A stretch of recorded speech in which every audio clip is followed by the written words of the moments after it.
Salam sejahtera Malaysia, denyut nadi suara rakyat bergema di channel ini. Terima kasih kerana terus bersama dalam channel ini. Untuk mendapatkan berita terbaru setiap hari, sila tekan butang subscribe, like dan share. Kita akan mulakan berita terkini pada hari ini. Denyut nadi suara rakyat bergema di channel ini.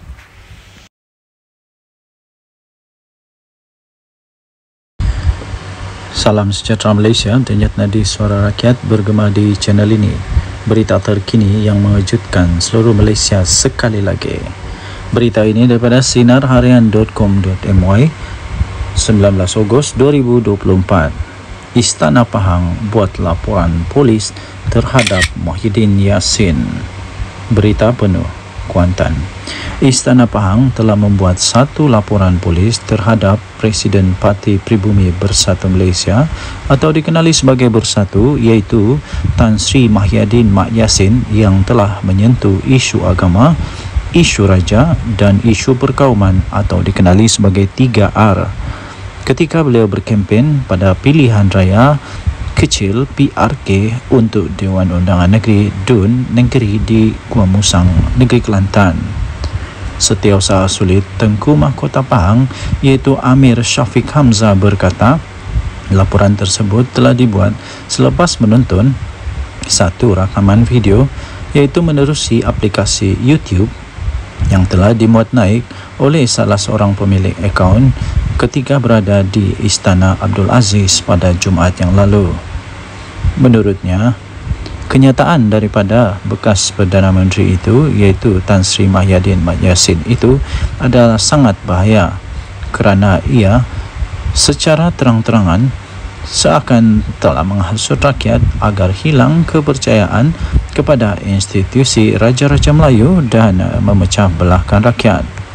Menurut kenyataan itu, ia juga bersifat fitnah dan menghasut selain menyentuh isu 3R.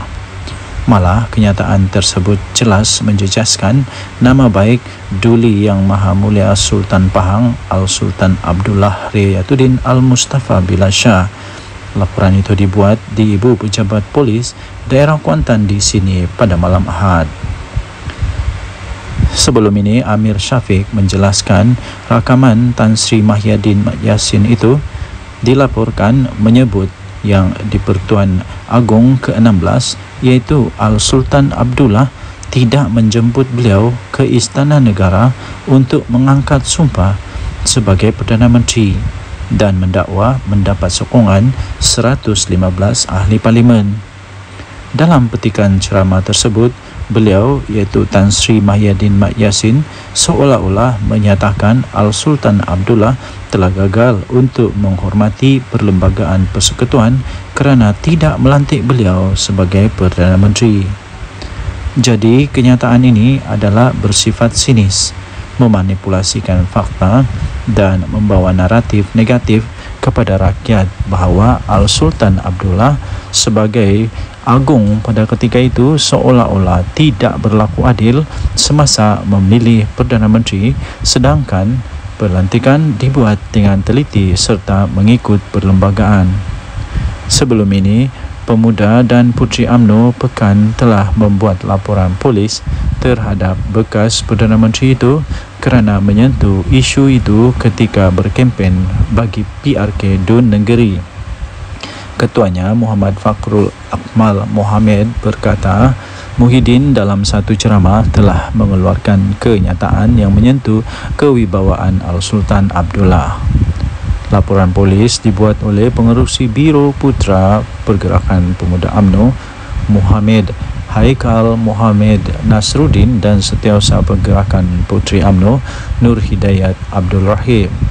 Pada Ahad, UMNO Pekan sekali lagi tampil membuat laporan terhadap Muhyiddin Yassin bagi membolehkan tindakan mengikut undang-undang dikenakan terhadap beliau. Terdahulu, Naib Presiden UMNO Datuk Seri Wan Rosdi Wan Ismail dalam hantaran di laman Facebook pula menzahirkan rasa kecewa serta terkilan dengan kenyataan Muhyiddin dan memohon pihak berkuasa untuk mengambil tindakan terhadap ahli Parlimen Pagoh itu. Berita ini daripada sinarharian.com.my bertarikh 19 Ogos 2024 bertajuk Istana Pahang buat laporan polis terhadap Muhyiddin. Denyut nadi Suara Rakyat bergema di channel ini. Jangan lupa tekan butang subscribe, like dan share. Malaysia kita punya, cintai Malaysiaku, kita jaga kita. Untuk mendapatkan berita terbaru setiap hari, jangan lupa tekan butang notifikasi. Kita jumpa lagi. Selamat pagi Malaysia. Bye-bye. Salam sejahtera Malaysia. Denyut nadi Suara Rakyat bergema di channel ini. Okey, telah disahkan bahawa Barisan Nasional melalui UMNO menang besar di Dun Negeri.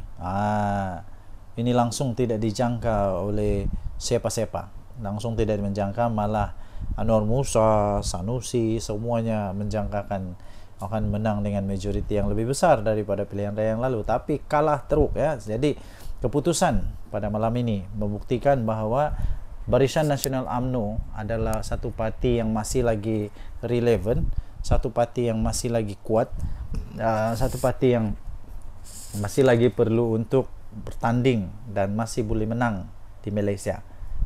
Jadi persoalannya sekarang ialah apa sebenarnya punca kekalahan ya? Tapi sebelum itu kita ingin memberitahu dulu bahawa kemenangan ini melebihi daripada majoriti yang sebelumnya, majoriti yang besar, yang sangat besar, majoriti yang langsung tidak dijangka. Kerana majoriti pada pilihan raya yang lalu ialah hanya 800 undi, tapi kali ini majoritinya melebihi hampir saya fikir hampir 3,000 atau lebih daripada 3,000 atau hampir 4,000 undi. Wow, ini luar biasa sekali ya. Ini cukup luar biasa dan langsung tidak diramal, tidak dijangka oleh sesiapa. Jadi, tuan-tuan dan puan yang dihormati sekalian, saya sebenarnya sudah mulai mengetahui perkara itu. Saya sudah mulai perasan tentang perkara itu apabila keputusan diumumkan menyatakan bahawa di tempat orang asli, PDM orang asli, bahawa semua PDM orang asli dimenangi oleh Barisan Nasional. Semua PDM orang asli dimenangi oleh Barisan Nasional. Bila saya tahu itu saja, seperti perbincangan dengan beberapa orang kawan, saya memang sudah dapat tahu bahawa memang bersatu ataupun ya memang Perikatan Nasional dalam masalah besar. Dan seperti yang saya jangka, memang betul lah Perikatan Nasional kalah dengan teruk sekali. Bukan kalah sikit tau, dengan teruk sekali. Jadi walau bagaimanapun, ramai juga penyokong-penyokong yang masih tidak dapat menerima kekalahan mereka, sehingga macam-macam lah tomahan, dikata inilah itulah. Kemudian Anwar Musa kata kalah kerana itu inilah. Tapi sebenarnya kekalahan tetap kekalahan, dan saya ingin ucapkan tahniah kepada Barisan Nasional yang sudah menang. Kita jumpa lagi, bye-bye. Salam sejahtera Malaysia. Denyut nadi Suara Rakyat bergema di channel ini. Adakah anda setuju sekiranya Muhyiddin Yassin meletak jawatan sajalah daripada Presiden dan bersaralah? Kerana selepas pilihan raya di Dun Negeri ini, saya dapati satu perkara yang jelas, ialah setiap kali bersatu bertanding kalah. Setiap kali bersatu bertanding kalah. Dia pakai apapun bendera, apapun lambang, sama ada lambang Bersatu kah, lambang PAS kah, lambang Perikatan Nasional kah, dia tetap kalah. Kalah juga kalah. Kalah di semua tempat kalau saya tidak silap. Kalau saya silap tolong betulkan. Dia bertanding di sana kalah, dia bertanding sini kalah, dia bertanding sana kalah. Mana-mana tempat dia bertanding kalah. Tapi kalau PAS bertanding, mana-mana dia bertanding menang. Tapi kalau Bersatu je kalah. Adakah disebabkan oleh Muhyiddin Yassin? Jadi Muhyiddin Yassin perlu bertanggungjawab dengan perkara inilah.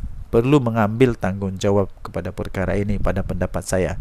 Kalau beliau betul-betul mempunyai fikiran mempunyai satu pertimbangan, saya pikir dia patut mempertimbangkan untuk letak jawatan. Itu bagus juga, itu letak jawatan. Berilah peluang kepada yang lain untuk jadi untuk jadi panglima atau jadi ketua. Ini saya pun heran, daripada sebuah parti yang tidak kuat tapi jadi presiden untuk satu gabungan politik yang memang kuat di Malaysia. Tapi dari satu parti politik yang tidak kuat pun kalah memanjang. Jadi cuba bayangkan dilema yang dilalui oleh PAS sekarang. Mau buang salah, tidak buang salah, mau teruskan salah, tidak teruskan salah. Jadi memang dilema betul PAS sekarang. Jadi jangan sampai pula berkubur pula Perikatan Nasional. Jangan sampai pula PAS sudah fed up, sudah give up, sudah tidak dapat lagi menahan kesangsian, keraguan-raguan, dan akhirnya keluar daripada Perikatan Nasional. Kalau PAS keluar Perikatan Nasional, memang bersatu lingkup, betul. Bersatu akan betul-betul lingkup. Kalau Perikatan Nasional bubar, bersatu mau pergi mana? Bersatu mau gabung sama siapa? Semua tidak ada yang mau lagi bergabung dengan bersatu rasanya. PAS pun sama. Tiada sudah orang mau bergabung sama bersatu dengan PAS. Yang mau bergabung sama PAS mungkin UMNO lah, tapi UMNO pun tidak mau sudah. Selagi Zahid ada di sana memang tidak mau. Jadi bersatu lagi. Siapa yang mau bergabung sama bersatu? Tiada juga. Jadi saya pikir Muhyiddin patutlah untuk bersara daripada politik. Ambillah peluang untuk bersama dengan keluarga. Apa pendapat anda? Sila tinggalkan komen. Dari Suara Rakyat Bergema channel ini. Bye bye.